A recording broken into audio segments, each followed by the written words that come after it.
Dieu notre Père, nous te disons merci parce que nous voulons t'écouter et tu nous as choisi pour ces ministères. Nous ne sommes pas dignes, mais à cause de Jésus-Christ, nous pouvons nous tenir ici. C'est ainsi que j'ai besoin de toi, de ton assistance, ainsi que ton Esprit Saint pour parler de ta part. Mets tes paroles dans ma bouche et que je puisse communiquer seulement ce qui vient de toi. Au nom de Jésus-Christ, Amen.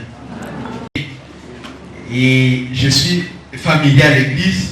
C'est pourquoi, pour le directeur, je m'appelle Joël Léon. Je suis l'un des fidèles de cette église. Et pour besoin et raison de service, nous avons été mutés à Isiro. Et c'est là où nous prestons pour le moment. Et peut-être s'il y a des frères qui ne nous connaissent pas encore, c'est ça notre nom. Et en plus de ça, nous pouvons ajouter seulement que nous sommes bénis d'être présents ici. Et nous bénissons aussi le Seigneur pour avoir permis cette opportunité que nous soyons avec vous ce matin pour parler de sa part. Je suis marié, père de 3 enfants. Ma femme s'appelle Mimi Apanza, qui vous salue aussi. C'est celle-là que j'appelle souvent voisine, bailleresse, complice. Elle a plusieurs casquettes et à la fois, elle est chef du gouvernement. Et nous remercions le Seigneur pour cette occasion encore qu'il nous a accordée pour que nous puissions nous retrouver ici à Arou. Dans notre planification, je serai ici au mois de février de l'année prochaine, mais le Seigneur a anticipé les choses. Je remercie aussi l'Église pour l'opportunité qu'il nous a accordée. Je remercie aussi le Seigneur parce que ça fait plus d'1 mois que je ne suis pas à la maison, je suis en déplacement. Et durant un mois passé, la famille va bien. Mais aussi en plus de ça, le Seigneur m'a protégé de 2 accidents mortels pratiquement. Et la semaine dernière, j'étais sur la route Kisangani pour Isiro. On a fait un accident à bord de notre Land Cruiser et Dieu nous a fait sortir sains et saufs. Et la semaine ici, je venais d'Isiro pour Wacha. Arrivé à Gagazo, on a fait encore un accident à bord du Land Cruiser. Je suis sorti sain et sauf. Moi, je pense que j'ai encore quelque chose de Dieu en moi et qu'il veut que je fasse jusqu'à la fin. C'est pourquoi je dis toujours, Dieu est mon Dieu. Que l'Église a choisi pour toute cette période. Nous nous attendons à un grand événement, commémorer la naissance de notre Seigneur et Sauveur Jésus-Christ. Et durant cette commémoration-là, nous devons nous préparer pour accueillir le Sauveur dans nos vies. Mais nous qui l'avons déjà accueilli et qui sommes sauvés, nous devons maintenant préparer seulement la commémoration. Pour ceux qui n'ont pas encore accueilli le Seigneur Jésus-Christ, nous les invitons à préparer leur cœur à accueillir et à accepter Jésus-Christ comme leur Seigneur et Sauveur personnel. Le texte de base de notre message du jour se trouve dans Ésaïe chapitre 7, verset 14. C'est un texte facile que les gens récitent parfois, mais il faudrait peut-être le situer dans le contexte. Ésaïe chapitre 7, verset 14 nous dit ceci. C'est pourquoi le Seigneur lui-même vous donnera un signe. Voici la jeune fille deviendra enceinte, elle enfantera un fils, et elle lui donnera le nom d'Emmanuel. C'est une organisation préalable. Quelqu'un qui veut se préparer, ça veut dire qu'il doit s'organiser. Il doit dire quels sont les éléments que je vais réunir pour attendre tel ou tel type d'événement. Mais souvent, au sein des églises chrétiennes, durant cette période, on s'accorde plus à prêcher le message de Jean-Baptiste, qui disait quoi en Luc chapitre 3, versets 4 à 6. C'est dans ce qui est écrit dans le livre des paroles d'Ésaïe le prophète. C'est la voix de celui qui crie dans le désert. Préparez le chemin du Seigneur, aplanissez ses sentiers, toute vallée sera comblée, toute montagne et toute colline seront abaissées, ce qui est tortueux sera redressé, et les chemins raboteux seront aplanis, et toute chair verra la salut de Dieu. C'est ce que Jean-Baptiste avait prêché. Mais dans le livre d'Ésaïe, nous avons dit, nous aurons un signe de la part du Seigneur. C'est pourquoi, aujourd'hui, le sujet qui a été retenu pour les messages, c'est on prépare la venue du Seigneur par le discernement de la prophétie. Mais quand nous réalisons le texte de Luc que je viens de faire tout à l'heure là, Jean-Baptiste nous dit quoi? Il nous dit, c'est la voix de celui qui crie dans le désert. Et le désert symbolise en fait quoi pour nous les chrétiens? Le désert symbolise, comme nous le savons, un lieu aride où il n'y a pas espoir de vie. Un lieu où il fait sec. Un lieu où il n'y a pas d'arbre. Un lieu où il n'y a pas de repos. Quand nous nous conduisons contrairement à la volonté de Dieu, nous ressemblons à quelqu'un qui est dans le désert. Nous n'avons pas d'appui, nous n'avons pas de soutien. Mais Jean-Baptiste ajoute ceci: préparez le chemin du Seigneur. Et il dit, aplanissez ce sentier. Je me rends compte que dans nos vies, nous devons aplanir certaines situations. Des divergences, des querelles, des incompréhensions. Nous devons aplanir ça. Nous devons aussi, Jean-Baptiste nous dit, toute vallée sera comblée. Ce qui est en vide, ce qui est vide en toi, ce qui n'est pas comblé en toi, il y a certaines personnes qui manquent de joie. Ils doivent combler leur joie d'abord dans eux-mêmes. Mais aussi, il dit, toute montagne et toute colline seront abaissées. Ça veut dire que ce qui se dresse devant nous, qui nous empêche à avancer à toute allure, nous devons les arranger et les raser. Et il dit aussi, ce qui est tortueux sera redressé. Je me réjouis toujours quand nous tous, la majorité d'entre nous, faisons la route à Roua Kampala. Si vous roulez sur ces routes-là, vous allez voir les panneaux routiers, les signalisations.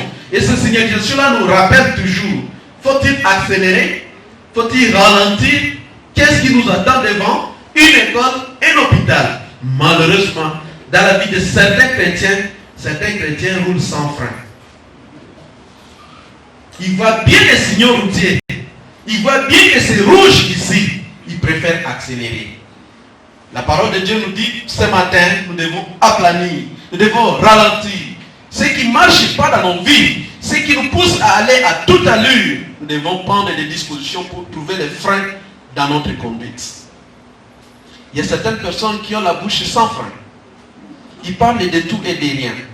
Ils s'ingèrent dans toute situation. Ils deviennent juste en tout. S'il vous plaît, frères et sœurs, Jean nous appelle à trouver des freins. Parce que nous devons préparer le chemin du Seigneur. Mais nous avons souvent besoin de prophéties pour discerner les voies de Dieu. Et dans ce message, dans ce passage du jour, le peuple de Dieu est sous menace d'agression. Quand nous lisons le texte d'Ésaïe chapitre 7, il y a une menace qui pèse sur le peuple. Et le peuple est appelé à consulter le Seigneur. Et en consultant le Seigneur, ils ont besoin d'une prophétie. Ils ont besoin d'un discernement. D'écouter qu'est-ce que Dieu veut exactement. Mais ici, malheureusement ou heureusement, le roi est mis à l'épreuve. Dieu lui-même demande au roi, demande-moi un signe. Demande-moi un signe qui prouverait que je serai avec toi. Et si nous lisons le texte au verset 10 à 12, le Seigneur, l'Éternel dit encore à Akaz, demande pour toi un signe à l'Éternel ton Dieu, demande-le, que ce soit dans les plus extrêmes profondeurs ou dans le lieu le plus élevé. Akaz répondit, je ne demanderai rien, je ne provoquerai pas l'Éternel.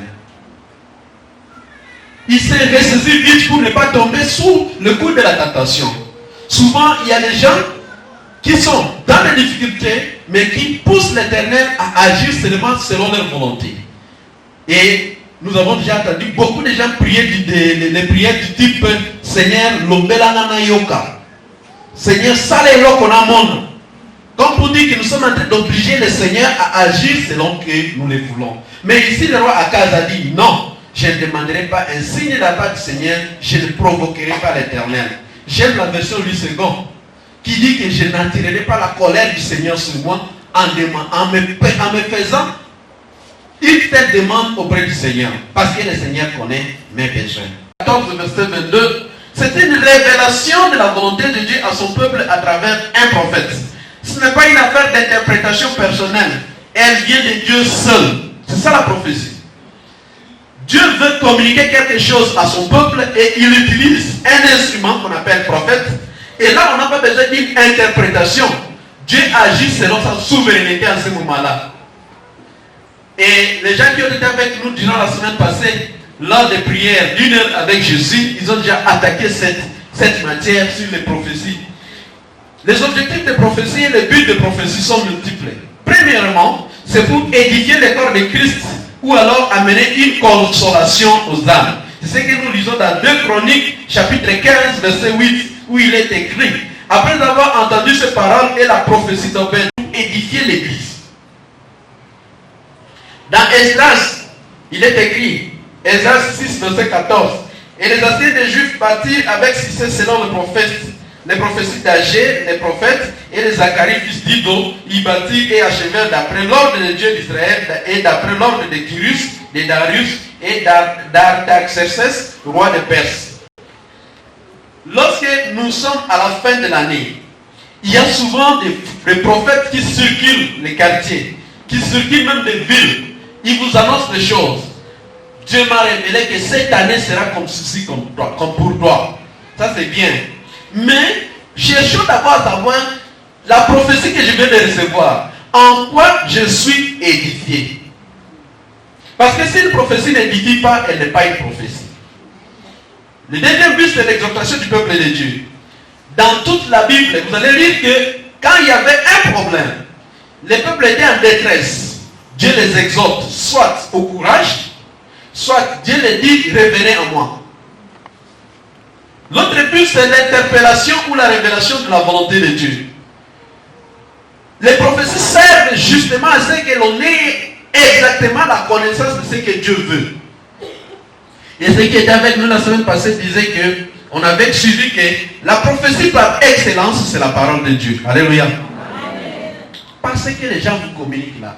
C'est pas ce que les gens pensent de vous là. Mais la prophétie par excellence, c'est la parole de Dieu. Si nous nous mettons à lire la parole de Dieu, nous allons savoir quelle est vraiment la volonté de Dieu. Il y a plusieurs sortes de prophéties.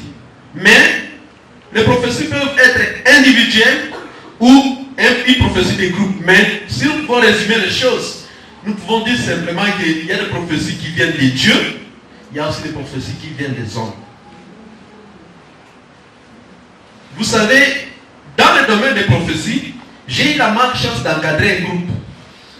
Et dans ce groupe-là, des prophètes, il y a vraiment eu des bonnes sorcières et des bons sorciers.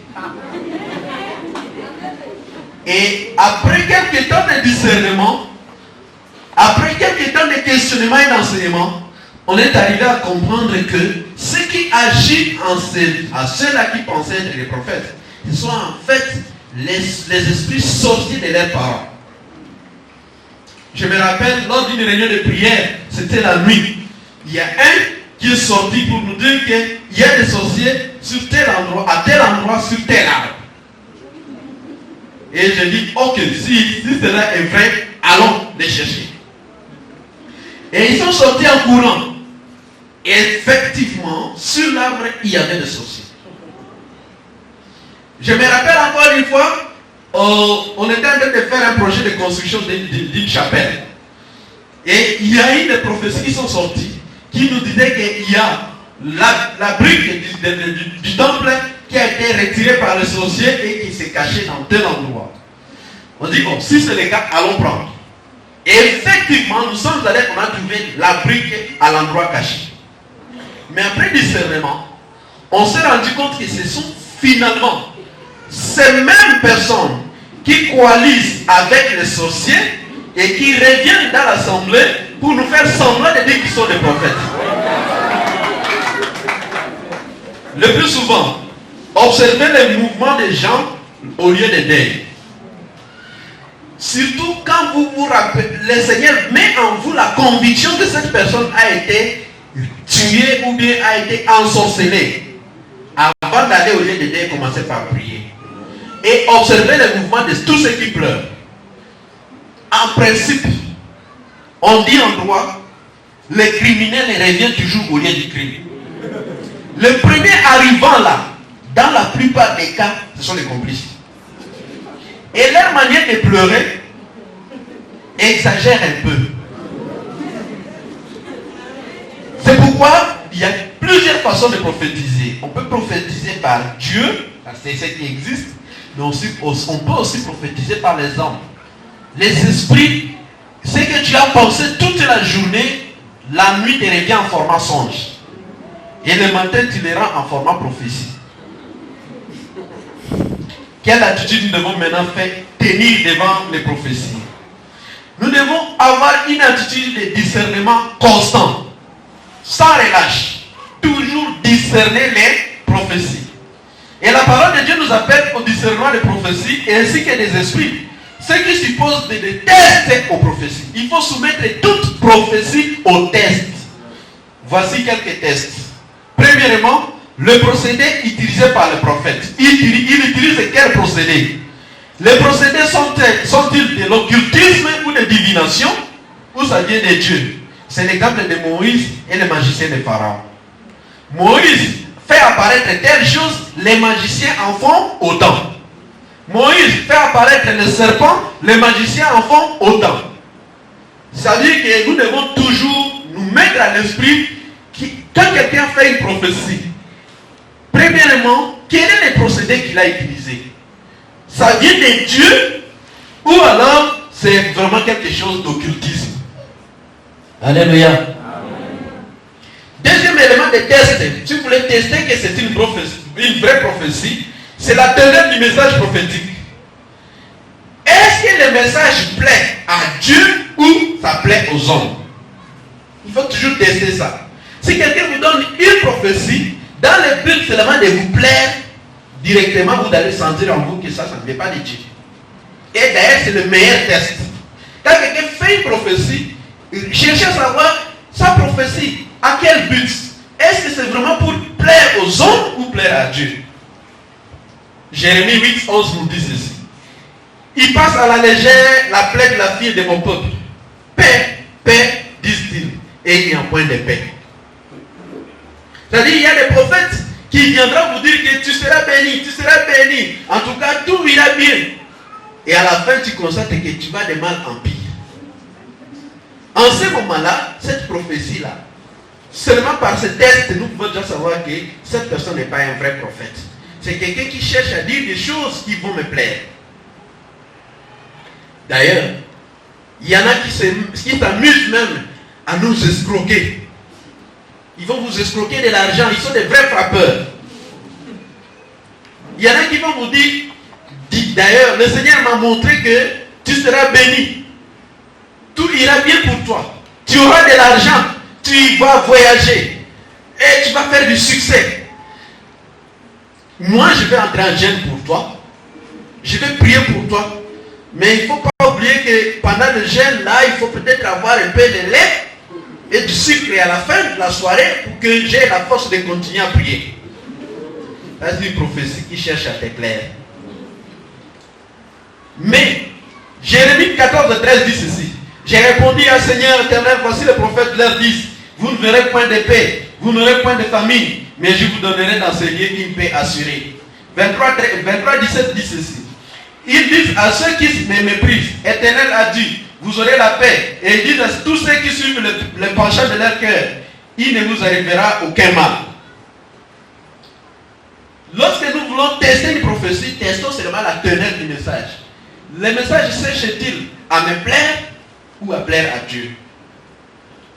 Vous avez suivi l'exemple du prophète Nathan, quand il est venu vers le roi David. Et c'était pour plaire au roi, pour lui dire que d'ailleurs, toi-même, si tu prends une deuxième femme là, c'est pas grave, tu es même un roi. D'ailleurs, tout appartient. Non. Non. Il lui a dit des choses à sec. Sérieusement. Il lui dit, parce que tu as fait ceci, l'enfant mourra. Parce que tu as fait ceci, l'Éternel te désapprouve. J'aimerais avoir quelqu'un qui va me prophétiser sur mes péchés, sur les défauts que j'ai commis. Parce que ça va me sauver. Ça va sauver mon âme. Que de dire des prophéties seulement pour vous plaire. L'autre élément de test des prophéties, c'est le message. Est-ce que le message nous rapproche de Dieu ou le message nous éloigne de Dieu? C'est ce que Deutéronome nous dit dans Deutéronome 13, versets 2 à 4. Et qui est accomplissement du signe et ou du prodige dont il a parlé en disant, allons auprès d'autres dieux, des dieux que tu ne connais point, et servons-les. Tu n'écouteras pas les paroles de ces prophètes ou de ces songeurs, car c'est l'Éternel votre Dieu qui vous met à l'épreuve pour savoir si vous aimez l'Éternel, votre Dieu, de tout votre cœur et de toute votre âme. Vous irez auprès de l'Éternel, votre Dieu, et vous le craindrez, vous observerez ses commandements, vous obéirez à sa voix, vous le servirez et vous attacherez à lui. C'est ce que le prophète Moïse disait à ce temps-là. Qu'il y aurait des gens qui viendraient avec des prophéties du type « Faisons ceci. Je t'invite dans notre église. Je t'invite là où j'ai l'habitude d'aller. D'ailleurs, là, on ne fait que des prières. » Moïse disait quoi au peuple d'Israël? N'y allez pas. Parce que c'est un Dieu que vous ne connaissez pas. Et Hébreu nous dit quoi? Ne quittons pas nos assemblées. Comme étant, c'est devenu la coutume d'autres personnes. Alléluia. Quelqu'un qui viendrait te dire simplement que non, je trouve que ces derniers temps, à où ville commence un peu, bazar sous na mototé. Ce qu'ils disent souvent. Ngouya et Kiti. Ne croyez pas à ces gens-là. Parce que vous irez vers un Dieu que vous ne connaissez pas. Alléluia. L'autre élément des tests de prophétie, c'est le message. Contredit-il l'enseignement de la Bible? Qu'est-ce que la Bible dit et qu'est-ce que le prophète me dit? Je connais un frère comme ça qui se disait prophète, et dans notre cellule, il y avait aussi des prophètes qui sont venus lui dire, père de famille, marié, diront en tout cas, pour ce que tu vois là, la prophétie dit que l'Éternel dit que tu vas quitter ta femme et ne plus cohabiter avec ta femme, mais il ne faut pas la chasser. Il ne faut pas la chasser. Il ne faut pas cohabiter avec ton épouse. Et j'étais malheureux de constater que ce frère a fait pratiquement plus de 6 mois. Il passait nuit sur les nattes. Et sa femme était toujours seule dans la chambre. Quelle tristesse pour cette femme-là. Dommage. Il y a en 2000, je crois, si ce n'est pas 17-16, on était ici, on a fait un enseignement sur les prophéties encore. Et on avait donné les critères ou les caractéristiques du choix des prophètes. Mais entre autres choses, il faut reconnaître qu'il y a eu des prophètes qui étaient mariés. Ils sont restés prophètes. Il y a eu des prophètes agriculteurs. L'exemple d'Amos. Lui, c'était un agriculteur. On n'a pas besoin de faire de longues études pour devenir prophète. On n'a pas aussi besoin de dire que nous, en tout cas, c'est seulement la prière qui nous intéresse. Non. Lorsqu'un message prophétique contredit la Bible, ce n'est plus de la vraie prophétie. L'autre élément de test, c'est quel est le comportement du prophète du point de vue moral. Quelqu'un qui se dit prophète, moralement, il vit comment sa vie. Je connais une maison de prière là où nous étions toujours. Il y a un prophète qui était polygame. Vous voyez comment ça choque? Ça choque un peu. Parce que moi je me dis, un prophète polygame. Avec toute cette polygamie là, Dieu l'utilise. Je doute un peu. Je doute un peu. C'est vrai que Dieu peut communiquer des choses à lui. Mais se faire prophète dans cet état-là, pour moi, c'est un peu drôle. Quel est le comportement du prophète sur le plan moral? Quelqu'un qui vient vous prophétiser. Un gaffeur du quartier. Trop d'engagement. Ne paye jamais ses dettes. Perpétuel locataire à déplacement. Un monsieur pareil, peut-il vraiment être prophète? Jérémie 23, 14 dit ceci. Mais dans les prophètes de Jérusalem, j'ai vu des choses horribles. Ils sont adultères. Ils marchent dans les mensonges. Ils fortifient les mains des méchants, afin qu'aucun ne revienne de sa méchanceté.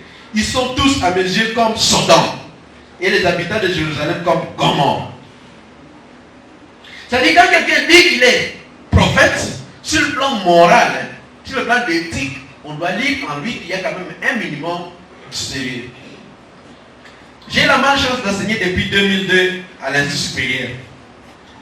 Mes frères, vous qui avez déjà eu la chance de passer les études universitaires, vous connaissez un peu le mode de vie qui est là. En vélo, à pied, j'allais à l'université. Et moi, je me suis pris des résolutions. Moi, je dis, tant que je serai enseignant, corruption zéro. Ça Ça va valoir ce que ça va valoir. Vous allez me traiter de tout ce que vous voulez. Mais c'est ça mon principe. Soit tu as réussi, soit tu as échoué. D'ailleurs, échouer, ce n'est pas la fin du monde. Ça, c'est un principe cher pour moi. Deuxième principe, étudiante égale étudiante. Et non pas copine. Ça, je reste là. Je reste là. Et ces principes-là, je pense que ce sont des principes qui m'ont beaucoup aidé. Raison pour laquelle j'ai toujours été très respecté par mes anciens étudiants. Mais je connais des collègues qui sont devenus pratiquement des jouets des étudiants. Lorsque déjà ils savent que c'est eux qui te fournissent les carburants, c'est eux qui te fournissent les unités, tu perds le pouvoir et les contrôles.